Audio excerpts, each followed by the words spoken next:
আমাদের খাবারের মধ্যে রয়েছে তিনটে এমন জিনিস যেগুলোকে হোয়াইট পয়জনের সঙ্গে তুলনা করা হয়। আপনার খারাপ লাগলেও এটাই বাস্তব, এটাই সত্যি। আপনি এটা প্রতিদিন খেয়ে চলেছেন। আর এর মধ্যে নাম্বার 1 হলো সাদা চিনি।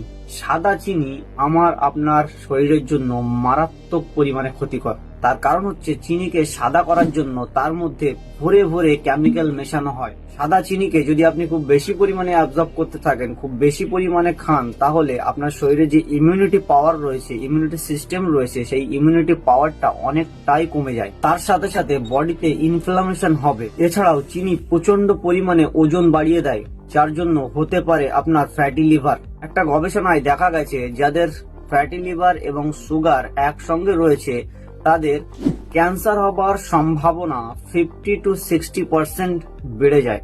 নাম্বার 2, লবণ।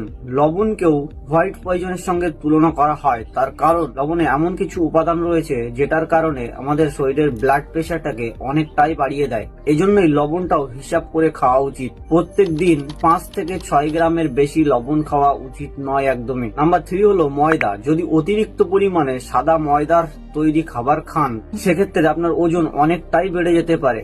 ফ্যাটি লিভার হওয়ার সম্ভাবনা অনেকটাই বেড়ে যাবে। আর শরীরে ফ্যাটি লিভার এবং ওজন বেড়ে যাওয়ার কারণে আপনার শরীরে বিভিন্ন রকমের রোগ বাসা বাঁধতে শুরু করবে। আমি সবাইকে রিকোয়েস্ট করব যে এই ধরনের খাবারগুলি যতটা পারবেন লিমিট রেখে কম করে খাওয়ার চেষ্টা করবেন। কারণ আপনার ভালো থাকা, আপনার শরীর, আপনার স্বাস্থ্য কিন্তু আপনার কাছে। অনেক বেশি পরিমাণে এবং কন্টিনিউয়াসলি প্রতিদিন এই ধরনের খাবারগুলি খাবেন না।